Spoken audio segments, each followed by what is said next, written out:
Welcome to the Illegally Healed podcast, bringing you the faith, science, and hope of cannabis extract therapy. And now your host, Kevin Quinn. Hello and welcome to the Illegally Healed podcast. My name is Kevin Quinn, and on today's show, we're speaking with a world-class organization. This is going to blow your mind. Patients Out of Time. And right now they're hosting in Portland, Oregon, the 8th National Clinical Conference on Cannabis Therapeutics. They've got a bunch of nurses, doctors, healthcare providers right now at this event. Their goal is to bring the latest research on cannabis and the endocannabinoid system to healthcare providers around the world. And looking over the list of speakers here, it looks like a premier event for medical marijuana so far this year. The who's who in this field are here doing the education that our doctors and nurses in this country so profoundly need. We're proud to have one of the co-founders of Patients Out of Time with us, Al Bryne. Al, I want to thank you so much for being here on the show today. And let's just get right into it. Tell us a little bit about Patients Out of Time. Founded 19 years ago in 1995 as a Virginia corporation. And the mission was to educate United States healthcare professionals and the general public about the therapeutic and clinical values of cannabis. The original founding directors of the organization were medical doctors and registered nurses, and actually 4 federal patients from the federal government and some other activists and experts. And we formed the organization at a time when the U.S. public was of the opinion that 15% of the public thought that medical cannabis was a real thing. 85% thought we were nuts. And here we are in 2014, and it's flipped. There's 15% of the wackos left out there that don't understand what they're doing. But Patients Out of Time has continued its mission. As you and I are talking, and the people are listening right now, there is the 8th National Clinical Conference on Cannabis Therapeutics underway in Portland, Oregon. I repeat again, that's the 8th one of these are accredited conferences, this series. Accredited means that registered nurses, medical doctors, social workers, etc., that go to these conferences receive their continuing medical education credits or units, depending if they're doctors or nurses, for attending these conferences. And these units are provided, these educational units are provided under the authority of the American Medical Association and the American Nurses Association. So the government words of myth that come along, like there's nobody supports medical cannabis, there's nobody, that's just absolutely BS. Again, this is the 8th time we've done this. The University of California School of Medicine in San Francisco shares a link with Patients Out of Time at medicalcannabis.com that allows medical professionals, again, doctors, nurses, researchers, from around the world online to take accredited courses in clinical cannabis use. The education of medical professionals in the United States right now is the missing link here. And we as an organization, and my director saw this years ago, we saw that there would be a point in time when the public and pressure would make states move to reestablish medical cannabis laws. Keep in mind now that cannabis was a legal medicine until the late 1930s, and also keep in mind in the 1970s, some 35 states had medical cannabis laws that became ineffective by federal prohibition. So our job has been to recreate this education. We're doing it. We're doing it specifically with the medical community and the nursing community because these people are the folks that are going to make the difference. They need to be educated about what patients in the United States need in the area of medical cannabis and clinical therapeutic use. The problem we have in the United States with medical cannabis laws is that they are not being made, these laws, these regulations, these rules are not being made by medical cannabis or even medical professionals. You don't see doctors and nurses and pharmacists lining up to make a law to restrict the dispensaries in some town. What you see lining up is money, cops, lawyers who are all functioning as legislators, as representatives and senators. And they don't have a clue what they're doing. So you've got this total confusion in the United States right now where cops and lawyers are passing medical cannabis laws, and what we're trying to do as an organization and a group of people is to make sure that the laws that are passed have some sense behind them. And right now we're terrified because we see that the political class still doesn't get it, and it's rather a frightening thought for us who are medical professionals. We're trying to treat patients who are very ill, and the people standing in our way are people that don't know our skill at all. That's unbelievable.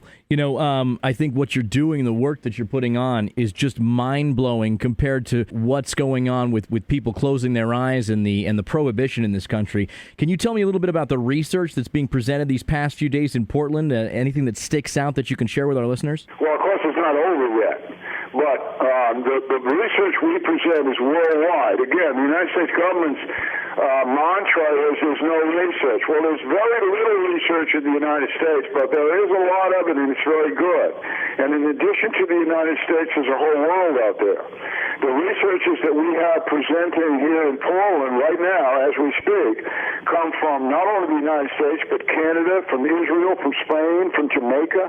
They come from all over the world to present at these conferences research that the government says do not exist. My organization, Patients at a Time, has amassed a library of peer-reviewed cannabis research that exceeds 100,000 pages. The lies being told by our federal government, who holds patents on cannabis. Look, I've got 4 people on my board of directors who get their cannabis every month from the University of Mississippi's U.S. government pot farm and have for 20 to 30 years. It's medicine for them. How come it's not for you, Corey? And here's another issue I want to bring up. I know I only have a few minutes. I'm sorry to dominate your questions. I'd like to get this out. My wife, myself, and a 100% disabled Air Force veteran. By the way, I served 24 years in the United States Navy. I'm retired. I served in Vietnam. My wife served 6 years in the United States Navy as a nurse during the Vietnam War years. The 3 of us in 2010, in the summer of 2010, got the Veterans Health Administration to issue a directive that says that cannabis is a medicine, and that if a veteran in a legal cannabis state or D.C. uses cannabis as part of their medical protocol, they will be able to be treated in VA hospitals medically and treated with respect. I live in Florida. Florida does not have a medical cannabis law. I just told you, I spent 24 years of my life in the Navy. I joined the Navy when I was 17. I left when I was 41. I was in Vietnam. I fought for my country. I use cannabis every day for pain control and for post-traumatic stress. If I go to a VA hospital in Florida and say I use cannabis medically, they call security and they escort me off the grounds. So I don't know where your listeners are, but if they are in a state that doesn't have a medical cannabis laws, their veterans are treated like pigs. Al, we've got listeners all over the United States, even all over the world, as we see from tracking our podcast. But I will tell you that you've made a very, very good point about that. The way that people who really need this medicine are vilified, the way they're criminalized, is a shame, and that's a crime. And that's why we're getting this information out. And I wouldn't be doing justice if I didn't pick your brain about a subject that's a really hot topic right now, Al. And this is an issue with CBD-only bills that are being passed and pushed before any thought to true medical marijuana or whole plant legislations. Now, as an expert, I'm sure you can explain to our audience why the entire plant is so important and how it all works together. And what are you seeing there? Boy, I like you in that question. Look, folks, this is a plant. Cannabis is a plant. It is not a drug. You can make drugs from a plant, but let's go. It's a plant. The whole plant was made by nature or God. Take your pick, but they don't usually screw up real good. So what we have here is a plant that has multiple numbers of compounds. We believe there's at least 50 or 60 of these compounds that have therapeutic healthy value. There may be as many as 400 compounds in the plant, but a tomato has 400 compounds. It means nothing about numbers. It means what kind of value are in these compounds. CBD is one compound of this 50 or 60. So is THC, the one compound that produces some sort of euphoria, like euphoria is bad. It's not bad to me, but it seems to be bad to a lot of other people. But anyway, we have a step in the right direction. After 40 or 50 years of ignorance by cops and lawyers that make these laws, they have finally recognized there's more than one compound in the cannabis plant, and it's CBD. Now, is this a valuable therapeutic compound? Absolutely. Is it absolutely therapeutically valued by itself? No. Now, I do a radio show twice a week, and I interview 1 hour a week of those two cannabis experts from around the world.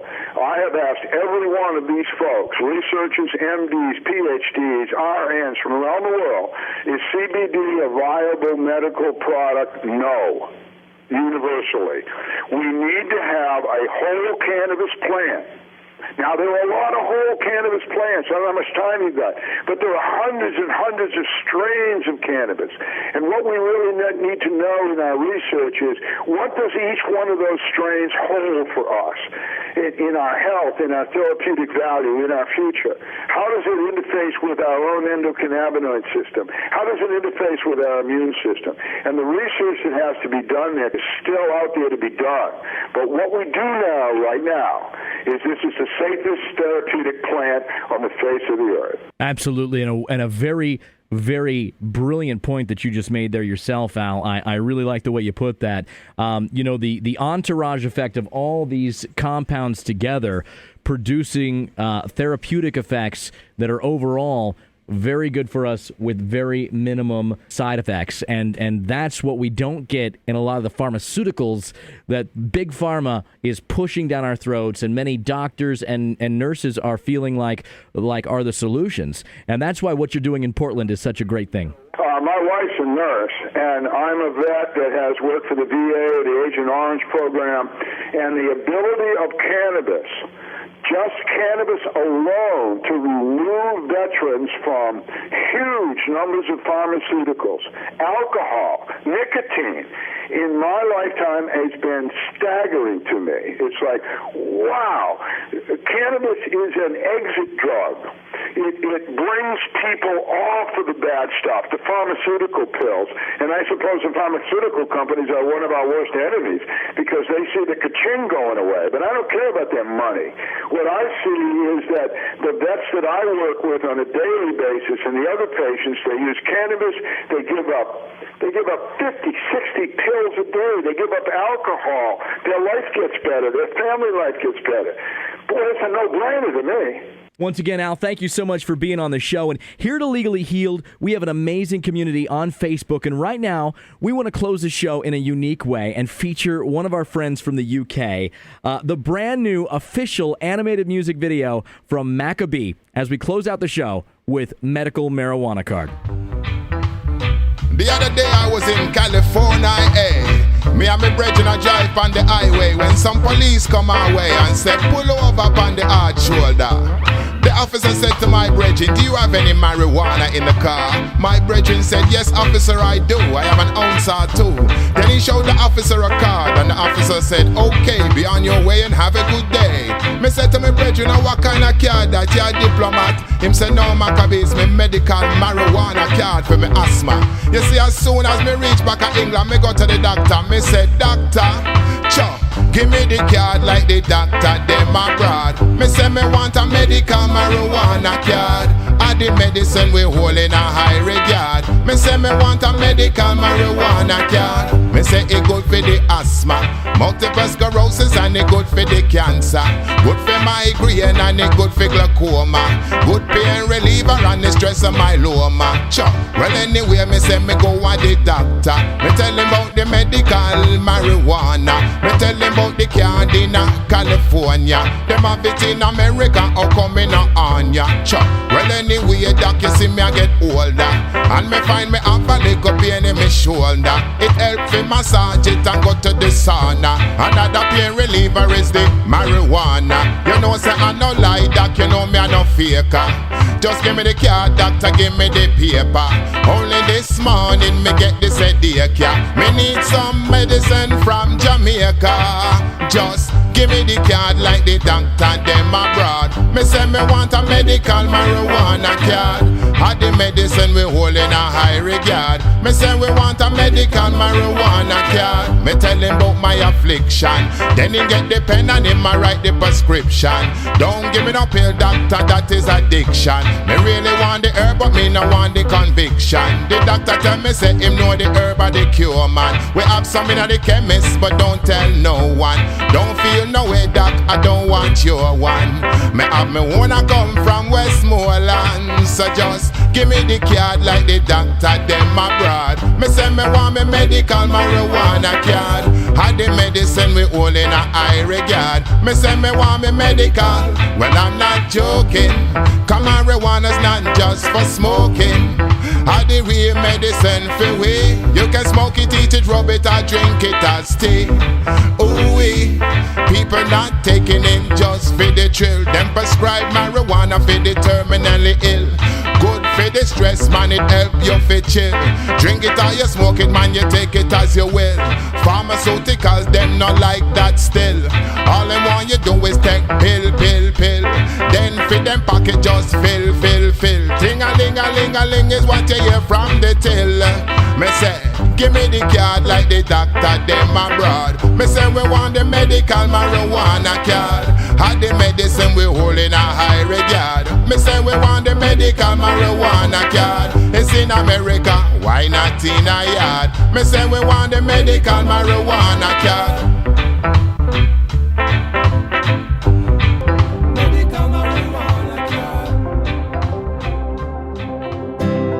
You've been listening to the Illegally Healed podcast.